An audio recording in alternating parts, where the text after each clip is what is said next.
What's up, man? We starting off exciting episode, top of the year, filoosh Sports Podcast, first episode. My name Dame. I'm here with my partner. He will introduce himself. Let's get started, baby. Yeah, I need from Flash Speak Sports at YouTube.com. YouTube, you know where to check me out at. Okay, we're gonna be doing some really exciting things with sports.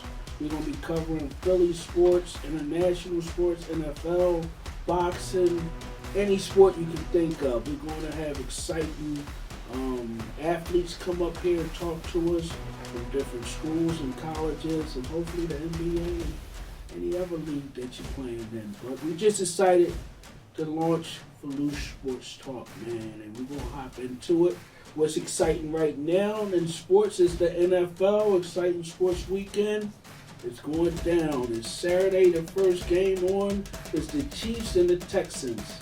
Right now, the Chiefs are winning. They're in position to score. What you think about the Chiefs and the Texans, man? What you think about the playoffs? No surprise about this game. Anybody who caught me last night, when I gave out my picks, I definitely picked the Chiefs to win this game. I'm not happy to see it. Pretty much tired of the Chiefs. This is their third time in this situation.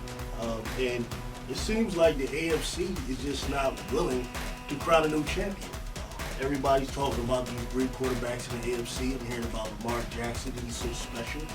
I'm hearing about Josh Allen, he's so special. They're talking about who's the MVP. But all I know is throughout their careers, nobody seems to be able to handle Mahomes. I started hearing all this stuff about C.J. Stroud. C.J. Stroud right now, 3 points for the Texans. When these teams go up against the Chiefs, what happens? All of a sudden, they forget how to play football. Well, the problem, Kickers can't kick. the problem is the Chiefs have a total package.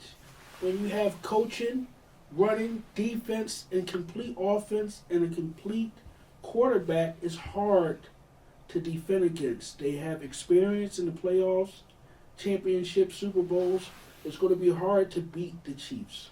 Okay, you have to come with a complete package, and a lot of these teams aren't doing that. Man, look, when I see the Chiefs, I see a nice little defense. They rank ninth in the league. But when it comes to the Chiefs' offense, this year is ranked. What? They ain't got them in it. Eighth. Like, they're not a top offense this year. Now, the Chiefs have the respect, or they have the pedigree of being a team that has been a top offense in past years. And they still living off of that. They've been struggling every game this year. It's like They pull it out. Yeah, pull it out. I just don't see this total package you're talking about. But I'm gonna let you believe what you want. Some of it is heart. Some of it is heart in the NFL. Mahomes has the heart of a lion. He will not lose easily. He will play to the end of the game. He will empower his teammates to win the game, even if they don't have all the components that game. Listen, I know Mahomes is. That joke been carried by his defense all year long. I just don't see all that. But I'm not going to blame him. Part of it goes with Andy Reid. This dude, Andy Reid, is just starting all that same BS that he did when he was with the Eagles. He has this philosophy where he believes in the quarterback spreading the ball around. He don't want receivers with any talent. So he up there with Xavier Worthy, speed guy. Travis Kelce is basically carrying the brunt of everything. Andy Reid's the same old Andy Reid to me. The team is struggling unnecessarily, but it's nice right now. They were able to pull it out. I just got a feeling that at some point, this magic that they have is going to die. And actually, I don't mind if they get through. Go to the Super Bowl, because the team that's going to win the Super Bowl will dominate the hell out of it. Okay, and I'm hoping that's the Philadelphia Eagles. Come on, man. You know what I mean? So, what else do we think about the other games going on in the playoffs? Who's playing tonight? And who do you like in that game? Come on, man. The Detroit Lions are going to welcome the Commanders, the Commodores, into their stadium, and they're going to whoop their ass. And I also picked that here. The Detroit Lions are 8.5-point favorite because they're a team with the experience. The Commanders have the most overrated rookie quarterback I've ever seen in my life. And they have a team that is just pretty much overachieved all year. They're the beneficiary of winning based off of Hail Mary touchdowns, the recipient of Jalen Hurts getting hurt and the officials taking out on purpose Eagles players like C.J. Gardner-Johnson. And even with all of that, they still had to win as a result of the Eagles helping them out by Devontae Smith missing the pass. This is an extremely overrated team who last week, I get it, they had a little pixie dust magic. They took care of the Tampa Bay Buccaneers. I ain't going to hate on that. But it was the sloppiest game that I've seen pretty much all weekend. And I expect all of that magic to come to an end tonight. Well, and it won't be close. I'm picking the Commanders on the upset tonight. I understand that the Lions may be a better team, but I also believe in sports it takes heart and willfulness, and I think that the Commanders can pull it out on the upset tonight. I know my partner strongly disagrees, but that's what football is about. Everybody that's supposed to win this weekend is not going to win. There's going to be some upsets, as there was last week with Tampa. So I do believe the Commanders can pull it out. Listen, I'm going to need your cash app. You know what I'm saying? Because I need to know how much money you putting up on the Commanders to go into Detroit, play in that dome against the speed of the Lions, against that running back, those wide receivers, Jameson Williams, Amon-Ra St. Brown, the most blasphemous name I've ever heard. But whatever the case may be, this dude is a beast. I'm trying to see how the Commanders going to do that. I know they brought in Marshawn Lattimore from the Saints. He ain't nothing but a hack. When he played against A.J. Brown, this dude fouled A.J. Brown all the way down the damn field. And if that's what that's what their plan is, I'm trying to figure out who's going to be on Jameson Williams. He runs a 4.3 40. I don't see it. I just see them being set up by the running back Gibbs, and I see them going over their head all day long. And that quarterback, okay, I mean, all right. I got him throwing about 2 picks tonight as well. I give much respect to the Detroit Lions, but I do believe in upsets. I can't tell. And I do believe that the Commanders have a chance tonight. But everybody got a chance. I want to track back to the Eagles real quick on the total points for the game. I'm picking the Eagles to go over 40-something in the win. I think on the bet lines it's like 46. Pull that up right now. He ain't got the speculate. So, yeah, I'm picking the Eagles to go over in the points. I do expect the Rams to score at least 20-something. Also, Jalen Hurts to match whatever the Rams' points are. But I do expect the Eagles to win over in the points 40-something. If I was betting, and I need to bet a little something. Because I can see the Eagles pulling it out. We're going to the Super Bowl this year, man. I want Philly to get hyped. This is a good year in sports. A good year for the city. I love what Jalen Hurts is doing. Saquon Barkley, we have good character. We have good players on the Eagles that's really putting this team together. You know, and definitely shout out to the coaching.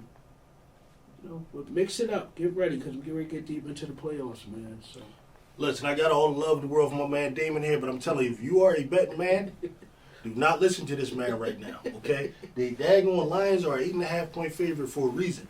Now, all the money would be if you bet Washington money line. But I'm telling you right now, if you want to lose some money, go ahead and bet Washington money line. But whatever you want on it, this is a game where the Lions will cover. Everything is in their favor. Now, the Lions, we know, have a lot of injuries, but these injuries have not stopped them. They steamrolled past the Minnesota Vikings, who have a much more explosive offense than the Washington Commanders. They went toe-to-toe with Buffalo Bills and Josh Allen. I don't see this dude, this young-ass rookie, who everybody's overrating, being any more explosive than Josh Allen. Listen, so I'm not saying it's a definite. What I'm trying to tell you, my brother, is the laws of averages. One or two of these teams this weekend are going to be upset in the NFL. Yeah, and I'm saying the chances are the Washington Commanders can be the one on the other side. Mark my words, everybody. Don't forget I said this. This man was strongly against the Washington Commanders. Listen to what he's saying this week. Because it can be an upset by the night. Don't forget what I'm saying. Mark my words. Commanders, man. You know, sometimes I pull for rookies and underdogs and people who maybe thought not to win. I love the Commanders quarterback, man. I think he's very courageous. He has a lot of poise. He sits in the pocket. I think he's ready for the game tonight. He has absolutely nothing to lose. That's important. That's nice, but it's two things with me. It's two things I don't like. I don't like the Commanders, and I don't like cute stories. All right, so now I'm not saying my opinion is based off of my dislike for the Commanders, and I don't like the Commanders. We're going to be clear about that. But I'm telling you right now, the Commanders are a team that is about a year or two away. They don't have the offensive line.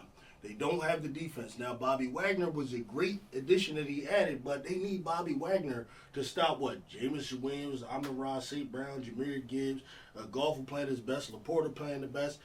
I just don't see it, but hey, look. It'll be a good game tonight. It We is have to tap into the games for tomorrow. Yeah. What's the 2 games? All right, so tomorrow we got the Philadelphia Eagles, which will be the first I game. really see Baltimore Ravens pulling it out. I think Lamar Jackson is ready with the addition of Henry. I think the defense is playing wonderful. A lot of these games boil down to the running backs and the use of the clock. Also the defense. Buffalo is a very tough team. I would not be surprised of any outcome in this game. What you think, man? Listen, this for me is the toughest game to pick. I gotta be real. You're talking about two, I believe, evenly matched teams now. A lot of people out there with these opinions, they're gonna be telling you that Baltimore is so much more talented than the Bills. I don't buy that at all. A lot of people would have told you in the beginning of the season that the Bills would have a down season because they lost Stephon Diggs. I never bought that at all. The Bills are from top to bottom a solid organization that has been consistent over the last couple of years, and people have to learn how to find what really matters in a team. What makes a football team what they are is basically the three things: the best who are blocking, the best who are tackling, the best who are catching the damn ball and not turning it over. Those are the best teams, and Buffalo Bills have been doing that. So I'm not surprised it was happening like a lot of people that are out there. But that being said, Lamar Jackson, ever since that game when Philadelphia Eagles went into Baltimore and whooped their ass, dominated them, ever since then, Lamar Jackson was on the crying and in the post-game conference talking about his mom and all this kind of stuff. And I'm not going to lie. They went on a bye week, came back, played the Giants. This dude been on a crazy tear ever since then. So I wouldn't be surprised if Baltimore goes into Buffalo and can beat the Bills. But at the same time, this dude Josh Allen is on a crazy mission. People didn't think he would go into Detroit and beat them. He went in there and beat them. Now, I agree with my brother over here who says it comes down to the running game. If that's what we're going to do, then Baltimore definitely has the advantage in the game. When it comes to physicality on paper, Baltimore has the better defense. Their defense has definitely been a top 2 defense in the league ever since Kyle Hamilton has been returned to the safety spot. Before, I don't know what the hell they were doing. They had this dude playing linebacker, all types of stuff. They decided to get out of here with that, put him. So I really don't know. Now, if I'm looking at what Vegas is saying, Vegas is kind of disrespecting Buffalo, in my opinion. They got Baltimore as a 1.5-point favorite. I think that's because they're trying to get more people to vote for them. So, to bet for them. Vegas, that's all they have to do. But basically, they're saying the game is a pick 'em. I think that's mad disrespectful. If I was to, now, the most money you're going to get is if you bet Baltimore money line. But I wouldn't do it this year. And Henry, about 150, 200 yards, man. Right. If you're going to bet Henry with the yards, running that back makes sense. This weekend. Doing that on Buffalo, I don't really see it. But, I'm going to pick here the home team. I'm just going to go to the home team, Buffalo Bills. It would have scored somewhere around, what we talking about? I think this ain't going to be no high-scoring affair. Oh, it could be a high-scoring affair. 27-20, Buffalo. Or 27-24. Okay. Final score. Okay, that's over the total points. That's predicted. Okay, that's pretty good. So we got to move on in final. All right, back in final, Eagles and Rams, the hottest matchup in the week, of my opinion. We have 2 hot teams, both on a roll right now, both playing pretty good. They played each other early in the season, with the Eagles won. But this will be a different type of matchup. We're in the playoffs, and they're going to play. I'm looking for Saquon to get at least 150 to 200 yards rushing, which will help control the tempo of the game. I'm looking for the Eagles to win, and like I said before, total over 40-something points in this game. Let's go Birds. We Philly boys. Eagles. Let's go. What you think, man? The Rams, you know, of all the teams, besides the Commanders, the Redskins, the Rams is the biggest fraudulent team that's left in the playoffs. This is a team that really was not impressive all season. I mean, I get it. There's some injuries with Cooper Kupp at times, Puka Nacua somewhat. But if you look at the way the team is built, man, the defensive line is too damn small. I get it. They got Jared Verse and you got the other guy. These some great picks that they got in the draft. But I mean, bro, like all that shit don't mean nothing to Lane Johnson and Jordan Mailata. They're gonna take them little ass dudes. They're gonna just throw their ass in the ground. It's just the same to them. They done got through dudes like Myles Garrett. They done got through T.J. Watt, who got past Lane Johnson one time. But Lane Johnson hasn't given up a sack all year. There's no way in the world these dudes going to affect anything. That little bullshit they did with the Minnesota Vikings last week is not going to happen right now. Minnesota Vikings are a team that has been choking since the 1970s. The Purple People Eaters wasn't shit. Back in the 80s, Minnesota wasn't shit. In the 90s, it wasn't shit. Every time the Philadelphia Eagles go to the Super Bowl, they run through the Minnesota Vikings. So I was not surprised that the Minnesota Vikings actually lost to an inferior team in the Rams.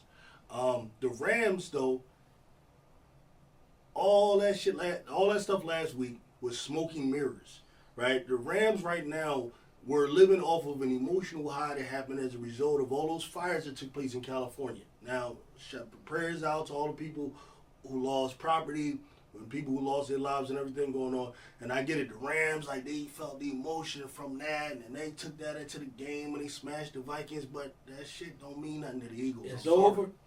All that is over with, all that emotional hype that they had, and honestly, I believe that they took advantage of the Vikings who had previously played the Detroit Lions. They played against a Vikings team that was ripe for the taking, who put all their emotions in the fight, facing the Lions and losing.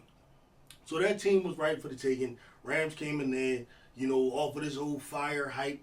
They beat them, but now, like the Eagles, it ain't about like, oh, it's about, do you have the personnel to face Jalen Hurts? Offensive line, best offensive line in the league, best defense in the league, best wide receiver tandem in the league, by far the best running back in the league, best defensive coordinator in the league. Mentioned, I didn't say head coach because Nick Sirianni is the most overrated coach that's left. But Nick Sirianni does a good job of staying out the way, just giving these guys speeches.